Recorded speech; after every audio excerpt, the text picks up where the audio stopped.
നബിയെ ഇതൊരു പുസ്തകമാക്കി അബൂജഹലിന്റെ കയ്യിൽ ഏൽപ്പിക്കാൻ പറയാത്തത്, ഇതൊരു പുസ്തകമാക്കി അന്നത്തെ അറബികളുടെ കയ്യിലേക്ക് ഫോട്ടോ കോപ്പി എടുത്തു കൊടുക്കാൻ പറയാത്തത് എന്തുകൊണ്ടാണെന്നറിയുമോ നബിയേ?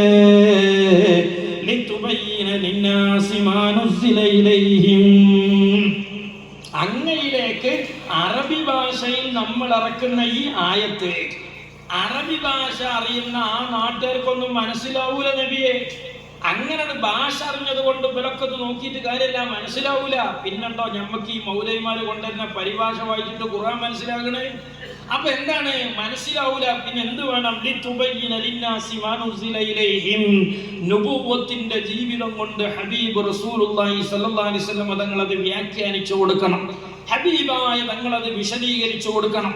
എന്ന് പറഞ്ഞാൽ ഖുർആൻ അർത്ഥം വെക്കണമെങ്കിൽ അതിൻ്റെ കൂടെ ഹദീസുകൾ ഇങ്ങനെ ചേർത്തി കൊടുക്കണം, അതിൻ്റെ കൂടെ ഇങ്ങനെ ഹദീസുകൾ വെച്ചു കൊടുക്കണം.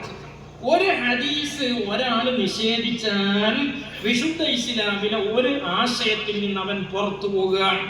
ഒരു ഹദീസിനെ അവൻ ഒഴിവാക്കിയാൽ വിശുദ്ധ ഇസ്ലാമിന്റെ ഒരു വിശ്വാസത്തിൽ നിന്ന് അവൻ പുറത്തു പോകുകയാണ്.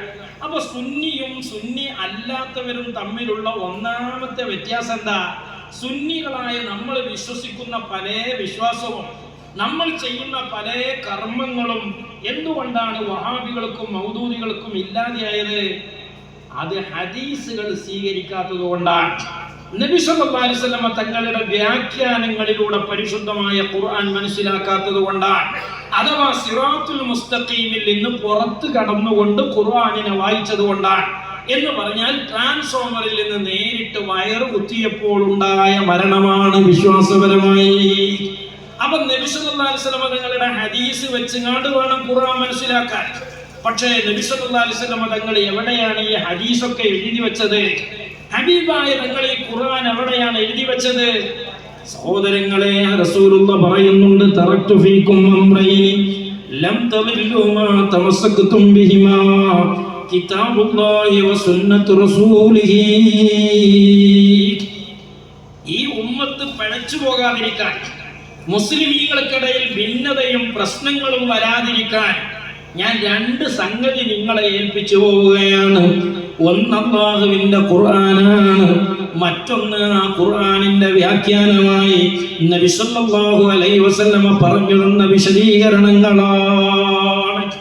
ഇത് രണ്ടും നിങ്ങൾ സ്വീകരിച്ചാൽ പിന്നെ നിങ്ങളിടയിൽ ഒരു പ്രശ്നം ഉണ്ടാവില്ല. ഖുത്ബ ഏത് ഭാഷയിലാ ഓതേണ്ടത് എന്ന തർക്കം വരൂല, ജുമുഅക്ക് ആരാണ് പോകേണ്ടത് എന്ന പ്രശ്നം വരൂല, തറാവീഹ് എത്ര റക്അത്ത് നിസ്കരിക്കണം എന്നതിന്റെ പേരിൽ നിങ്ങൾ അടികൂടേണ്ടതില്ല. പക്ഷേ ഈ ഖുർആനും ഹദീസും റസൂലുള്ളാഹി തന്നെ ഏൽപ്പിച്ചു എന്ന് പറഞ്ഞത് എവിടെയാ? അള്ളാന്റെ ഹബീബ് ഖുർആനിന്റെ ഇന്ന് കാണുന്ന രീതിയിലുള്ള ഒരു പുസ്തകം ആ സ്വഹാബത്തിന്റെ കയ്യിൽ എവിടെയെങ്കിലും കൈമാറിയിട്ടുണ്ടോ?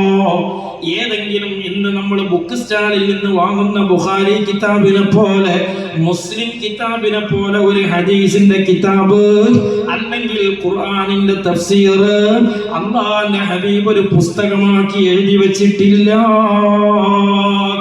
പിന്നെ അള്ളാന്റെ ഹബീബ് തന്ന ഖുർആൻ എവിടെയാ ഉള്ളത്? അള്ളാന്റെ ഹബീബ് തന്ന ഹദീസ് എവിടെയാ ഉള്ളത്?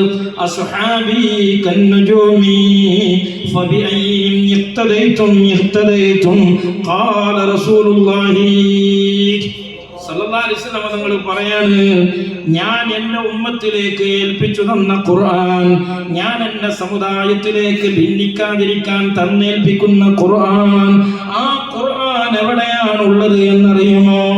അതെന്റെ സ്വഹാബത്തിന്റെ ഹൃദയത്തിലാണ്, അതെന്റെ സ്വഹാബത്തിന്റെ കർമ്മപദങ്ങളിലാണ്. സ്വഹാബത്ത് എന്താണോ ഇവിടെ പഠിപ്പിച്ചത് അതാണ് ഖുർആൻ. അതുകൊണ്ടല്ലേ ഹബീബായ തങ്ങളുടെ കാലത്ത് എല്ലിൽ എഴുതി വെച്ച ഖുർആനാണ്, തോലിൽ എഴുതി വെച്ച ഖുർആനാണ്, സ്വഹാബികൾ പലരും മനഃപ്പാഠമാക്കിയ ഖുർആനാണ്. പക്ഷേ അന്ന് ഇന്ന് പോലുള്ളൊരു പുസ്തകമില്ല. പക്ഷേ സിദ്ദീഖ് റളിയല്ലാഹു തആല അൻഹുവിന്റെ ഖിലാഫത്ത് കാലത്ത് അവിടുന്ന് ചില പ്രത്യേക കാരണങ്ങളാൽ സ്വഹാബത്തിന്റെ മനസ്സിലും തോലിലും എല്ലിലുമൊക്കെ എഴുതി വെക്കപ്പെട്ട ഖുർആനിന്റെ ആയത്തുകളെല്ലാം ഒരു പുസ്തകമാക്കി ക്രോഡീകരിച്ചു തരാൻ. എന്നിട്ട് മുസ്ലിം ലോകത്തോട് സിദ്ദീഖ് റളിയല്ലാഹു അൻഹു പറഞ്ഞു, ഇതാണ് ഖുർആൻ. സിദ്ദീഖ് റളിയല്ലാഹു അൻഹു അത് പറഞ്ഞപ്പോൾ മുസ്ലിം ഉമ്മത്ത്